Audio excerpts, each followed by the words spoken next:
আসসালামু আলাইকুম, আমার চ্যানেল কুকিং বেইমিতে আপনাদের সবাইকে স্বাগতম। এই ঠান্ডা ঠান্ডা ওয়েদারে এক কাপ চা না হলে কিন্তু চলেই না, সেটা সকালই হোক আর সন্ধ্যা।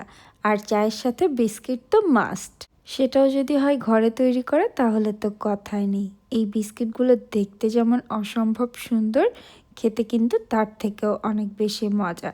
ঘরে থাকা খুবই অল্প কিছু উপকরণ দিয়ে আপনারা এই বিস্কিটটা তৈরি করে নিতে পারবেন। আর এভাবে যদি একবার এই বিস্কিটগুলো তৈরি করেন, দোকানের কেনা বিস্কিট কিন্তু ভুলেই যাবেন। বারবারই বাসায় এটা তৈরি করে নিতে হবে, খেতে এত বেশি মজার হয়। আর এই বিস্কুটগুলো তৈরি করার জন্য কোনো ধরনের কোনো কুকি কাটারেরও প্রয়োজন হবে না, হাত দিয়েই খুব সহজে তৈরি করে নেওয়া যায়। প্রথমে একটা বড় বলে আমি রুম টেম্পারেচারে থাকা 2টা ডিম ভেঙে নিচ্ছি। ফ্রিজের ডিম ইউজ করলে আধা ঘন্টা আগে ডিমগুলোকে ফ্রিজ থেকে বের করে রাখতে হবে।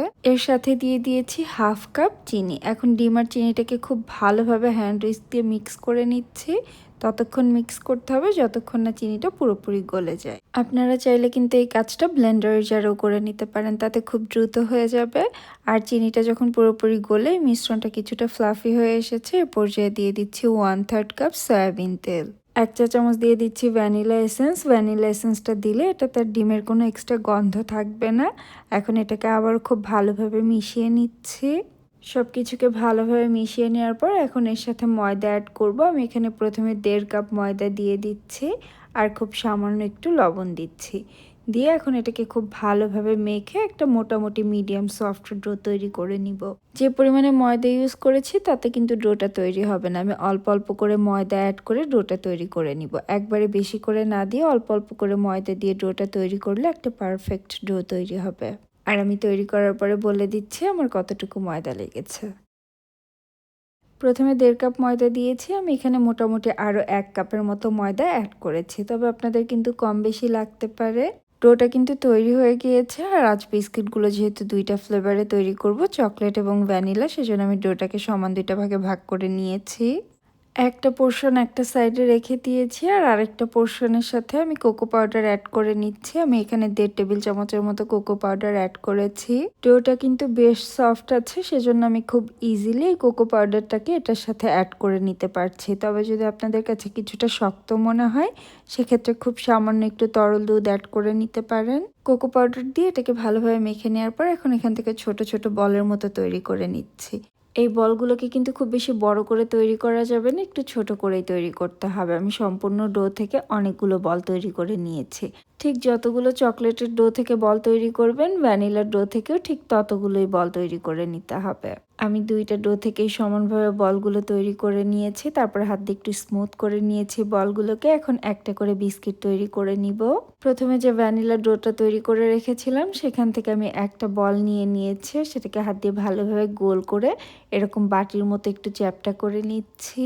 এভাবে একটু চ্যাপ্টা করে নেওয়ার পরে একটা চকলেটের বল নিয়ে এর মাঝ বরাবর রেখে এটাকে দিয়ে খুব ভালোভাবে মুড়িয়ে নিব। নর্মালি পুলি পিঠা তৈরি করার জন্য আমরা যেভাবে নারকেলের পুরটা দিয়ে সেটাকে মুড়িয়ে নিই, ঠিক সেভাবে এটাকেও মুড়িয়ে নিতে হবে। মুড়িয়ে নেওয়ার পর এটাকে হাত দিয়ে আবার খুব ভালোভাবে গোল করে স্মুথ করে নিচ্ছি। এখন বিস্কিটগুলো শেপ দিয়ে নিব। আর এই বিস্কিটগুলো তৈরি করে নেওয়া কিন্তু খুবই ইজি, আপনারা দেখলেই বুঝে যাবেন। আমি এই বলটাকে বোর্ডের উপরে রেখে হাত দিয়ে হালকা করে প্রেস করে নিয়েছি। তারপর একটা ধারালো ছুরি দিয়ে এটাকে সমান 4টা ভাগে ভাগ করে নিয়েছি। তারপরে প্রত্যেকটা ভাগ থেকে আবারও একটা করে ভাগ করে নিচ্ছি। মাঝখানের অংশটাকে একটু ফাঁকা রেখে দিচ্ছি, একদম মাঝখান থেকে কাটা যাবে না। আশা করছি আমি বলে বোঝানোর থেকে আপনারা দেখে ভালো বুঝতে পারছেন। এভাবে কেটে নেওয়ার পরে হাত দিয়ে এটাকে হালকা করে একটু টুইস্ট করে নিতে হবে, আর খুব সুন্দর একটা ফুলের শেপ চলে আসবে।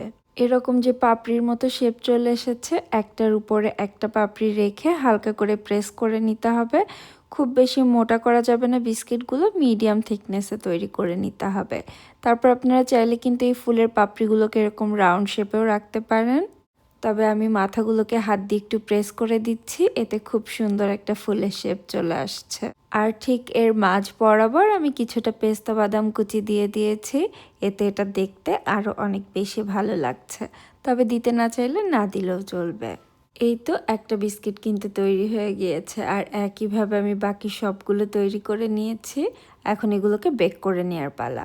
এখানে একটা বেকিং ট্রের ওপরে একটা বেকিং পেপার নিয়ে নিয়েছে, তার উপরে একটু ফাঁকা ফাঁকা করে 4টা বিস্কিট দিয়ে নিচ্ছে। যেহেতু ট্রেটা খুব বেশি বড় না, আর একটু ফাঁকা করে দিতে হবে, এগুলো বেক হওয়ার পরে কিছুটা বড় হয়ে যাবে।